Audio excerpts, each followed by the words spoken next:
Hello, everyone.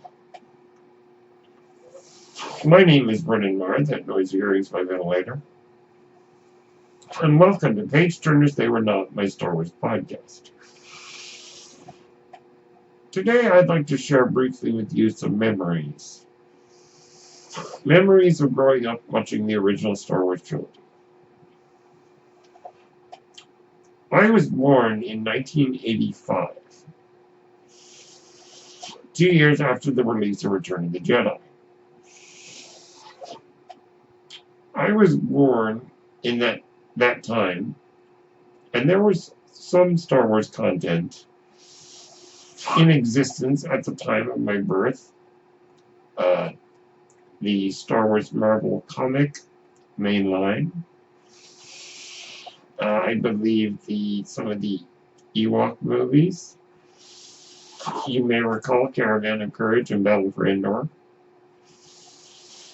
Also, there were the Droids cartoon shows.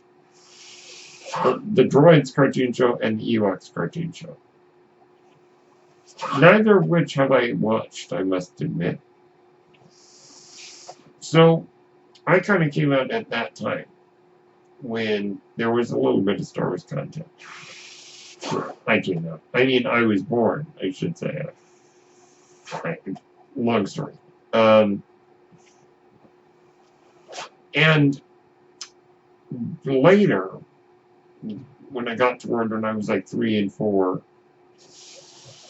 there was a serious slump in Star Wars.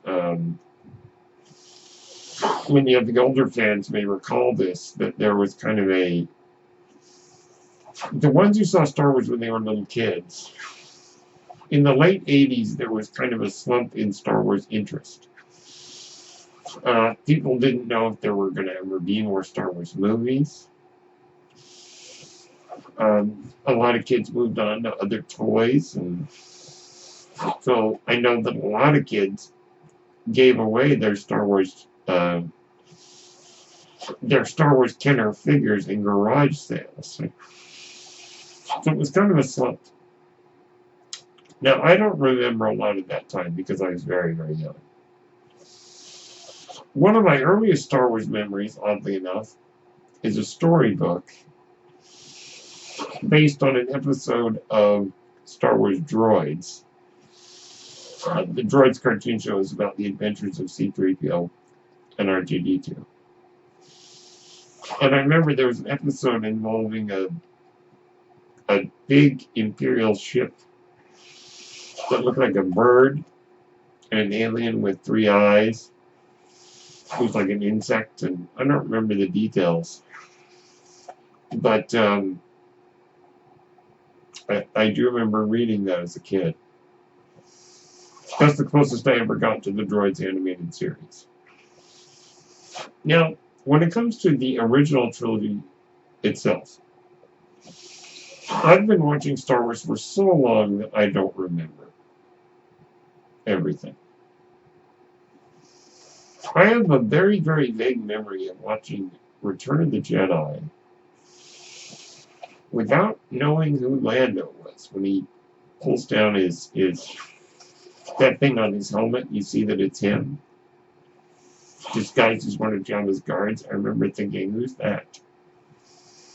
But that's a very vague memory, and I have no idea if that means I saw Return of the Jedi before I saw The Empire Strikes Back. I don't know. And actually, a funny side note, my mom didn't want us watching Return of the Jedi because she didn't think it was appropriate that Princess Leia was in that bikini. Now, I was, of course, too young to be, how shall we say, to find her hot. I was too young to really, really get that. But I think my dad explained to my mom, Leia didn't choose to wear that. Jabba made her wear that. And my mom was like, oh, okay. We had a lot of interesting rules when I was growing up. In terms of just making sure media was appropriate for us kids. And, yeah. But I was too young to be like, man, she's hot, But, hey, whatever. Now, putting that aside, so I don't remember when I first watched Star Wars. I do remember vaguely, and I may be wrong, that the episode of Muppet Babies, if you recall that show, had a Star Wars episode where they reenacted Star Wars. I vaguely remember I may have seen that episode of Muppet Babies before I saw Star Wars. Maybe. And I know that I certainly watched Muppet Babies, and there was a lot of Star Wars references there. Including during the opening credits, you may recall Darth Vader's TIE Fighter. It was in the opening of Muppet Babies. Now, that being said, we had Star Wars on VHS. We had Empire Strikes Back taped from television, with the end missing because our recording stopped before the end, with long commercial breaks. And then we had Return of the Jedi on VHS. Now, Star Wars, was Episode 4. And the reason I say that is because in 1981, with the re-release of Star Wars, George Lucas included Episode 4, A New Hope, in the opening crawl. That was not there originally, by the way. So technically, and truthfully, The Empire Strikes Back was the first Star Wars film released that had an episode number. So technically, Episode 5 was the first Star Wars film to have a number. That must have confused a few audiences back in the day, I imagine. Now, the reason I say that is because the VHS copy I had of Star Wars did contain the Episode 4, A New Hope, which I imagine is a no-duh for most of the VHS copies, if not all of them. So, from Star Wars on VHS, and this was full screen. This was a full screen copy, because I think that was normal back then. Now, thankfully, it wasn't one of those crappy pan and scan. Pan and scan is an old thing on full screen VHSs where they would move the image during certain scenes so that you could see everything that was in the image. Everything that you would have been able to see if you had widescreen. Now, I remember the scene when Luke is looking through his binoculars at the Sand People. And he says, well, there are 2 banthas down there, but I don't see any Sand People. And he's like, wait, there are Sand People. I see one of them now. The Sand Person is over in the right side of the frame. But on the copy I had, you couldn't see him. Because, like I said, it was full screen and it was not pan and scan. Therefore, I'm like, what in the world is he talking about? I can't see what. True story. Now, Empire Strikes Back, I remember, was... the ending was missing, but not by much. The last scene that was in our taped copy, taped from television, remember those days? Was when the Millennium Falcon escaped into hyperspace. at the very end of the movie, and Darth Vader marches off the bridge of his Star Destroyer. That's when the movie ended, because our recording had ended. It somehow ended prematurely when Mom was taping it. So that's when the tape ended. Okay.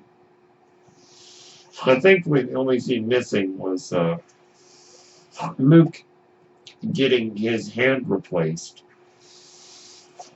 and Lando and Chewie setting off in the Falcon to go and rescue Han Solo, with that big shot of the Star Wars galaxy. Now, I don't think I ever saw that scene, and I may be wrong here, but this is how my memory goes. I never saw that ending scene until the special edition re-release of the Star Wars trilogy in 1997. Which, by the way, I still remember going to. The old Dome Theaters on Winchester. They're gone now, which is unfortunate because they had huge screens. And the sound was pretty, whoa, booming sound. That's where I saw the movies when they were re-released in 1997 for the special edition. I still remember waiting in line to get in to see Empire Strikes Back. I remember being in the Dome for Return of the Jedi. I remembered specifically. And around that time, I would have been, 11. So I don't think I ever saw that final scene of Empire until I saw it in the theater. Now, I remember that my friend Kyle had the THX re-release copies of the Star Wars trilogy. Do you remember those? Those were probably visually the best versions of the Star Wars films prior to the release of the special edition in 97. And also they were the last, really pristine copies without all the alterations. And I remember watching Return of the Jedi one time at Kyle's house, and the image was gorgeous. It was like, oh my gosh, this looks beautiful. Compared to the VHS copies that I owned. So let's see. Empire, like I said, taped from television. That's the first time I ever heard the actors' names. Was the commercial said, we'll return in a moment. The Empire Strikes Back, starring Mark Hamill, Carrie Fisher, and Alec Guinness. Not that Alec Guinness's name was so highly here. But I think that's the first time I had ever heard the names of the actors. So, and the commercial breaks were really long. We had to fast forward through. And then Return of the Jedi, like I said, I had on VHS. I was a big Star Wars fan. Maybe not as big of a fan as I am now. But one of the other early things that I thought I would mention in closing that really got me into Star Wars was my mom's love for Timothy Zahn's Thrawn trilogy. Released in 1991, 1992, and 1993, these novels were really the kickoff of the rebirth of Star Wars fandom. Remember that I said that Star Wars fandom was fading in the late 80s? In the early 90s, it was kicked into high gear by the Thrawn trilogy and by George Lucas's announcement that he was working on the prequels, as well as the re-release of the films in 1997. Well, like I said, I think there were 3 different releases of the Star Wars films in the 90s. Possibly 4. There were the VHS copies like I had. There were the THX VHS copies. There were the Laserdisc copies. Yes, Laserdisc. And the special edition release. Much more care went into the release of the Star Wars films in the 90s than it seemed in the 80s, but then again, home video didn't really become a thing until the late 80s, early 90s. So I just remember watching the Star Wars films a lot and being really a big fan. There were a few things in them that I thought I understood, but I didn't really. But I enjoyed them nonetheless. I think I watched those copies to death. I still remember, you may remember this, the opening of the Star Wars movies with that announcer talking about a boy, a girl, and a galaxy. Do you remember that? And also being a little bit of a preview for from Star Wars to Jedi, which is the making of Return of the Jedi documentary. It was kind of an advertisement for that at the beginning of these copies. I still remember that very, very well, and I looked it up. A couple of weeks ago, I looked it up on YouTube and watched it again and went, yeah, I remember this commercial almost word for word. I can't recite it now, but if I were to put on that video, all the words would suddenly come back to me, all the narration. And also, I would recommend From Star Wars to Jedi. It's a great documentary about the making of Return of the Jedi. You can find it on YouTube. It really goes into a lot of amazing detail about, like, Jabba the Hutt and a lot of the other real amazing creatures and effects in Return of the Jedi. So those were a few of my thoughts on my memories of the Star Wars trilogy. I remember trying to enact with my Legos what I thought might be in the prequels and things like that. And just some of the imagery stuck with me as a kid. Like the image of the unmasked Darth Vader after he had redeemed himself. And Anakin Skywalker. I wanted to know that guy's story. So there was so much that really just stood out to me. I could fill a book with a lot of my memories of Star Wars, but those are some of the memories I have with the original trilogy that I thought I would share with you today. My name is Brendan Marr. Thank you for tuning in. That noise you hear is my ventilator, and thank you for tuning in to Page Turners They Were Not, my Star Wars podcast. May the Force be with you.